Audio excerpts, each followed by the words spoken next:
when I worked with Neil McKeganey and Kathy Gyngell and others in that little bunker where we were using words like recovery and getting better, we were seen as opposition to harm reduction, and actually we weren't. Abstinence and harm reduction are two ends of a spectrum, and we weren't at polar opposites. There's a sweet spot in the middle where you can have both. You can have good harm reduction systems and approaches, good clinical components, but a good, the biopsychosocial model has room for both. It has room for recovery and it has room for good clinical care. But what seems to have happened is that the clinical care has just been overblown, and it's the most expensive bit of the treatment system as well, which is why I think that people like Towards Recovery, our little £10,000 a year turnover thing, cafe and groups, we can exist because we don't cost tens or hundreds or millions to run. In terms of, if you have a treatment system, typical treatment system might be averaging at about 2.5 million. Well, most of that is going to be, a good part of that is going to be on the clinical component and the formal talking therapies, if you like. But the self-guided bit, the recovery bit, takes a very small proportion of it, of that resource. But it does a huge amount of work. I think they've just done the workforce development stats have just come out for the UK on the back of Dame Carol Black's review. And I think 2/3 of the work's being done by charities. It seems to be, I'm not ranting about the clinicians. I think that we need them, and we need good clinical care. But I think they need to know where they start and end. And if you try and curb it, you get into all sorts of deep water. I went to rehab for 2 years. It was a 1-year program, but it took me 2 years to do it.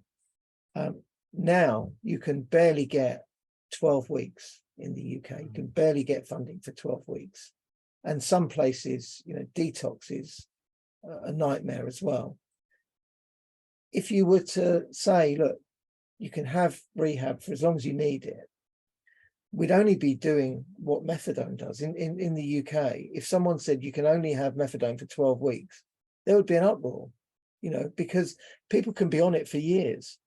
And I'm not saying that we should limit that. I'm not saying that 2 wrongs make a right, just because rehab is on a, kind of low trajectory at the moment. It's not because rehab is effective or not effective, or methadone's better or worse. It's because the system is broken.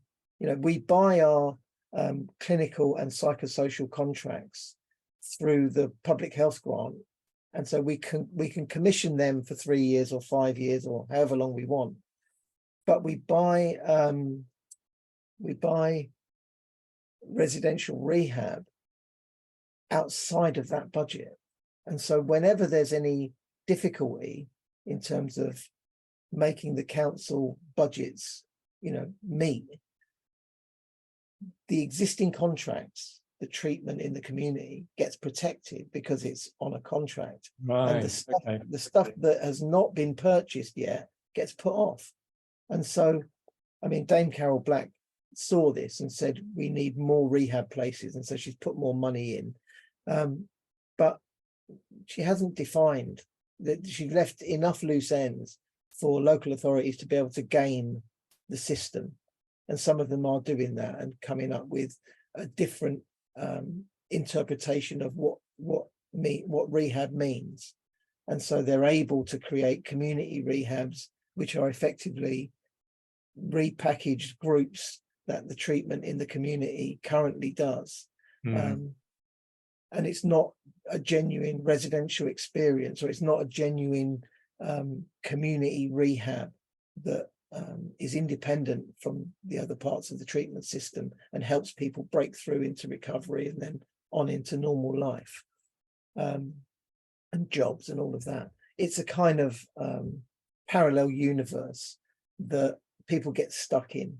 So, you know, we'll see. But at the moment, you know, part of me, I do feel a little bit hypocritical, because part of me, I've got one foot working in the treatment system when I get the opportunity, and another foot trying to plough a furrow in a different direction with the towards recovery stuff.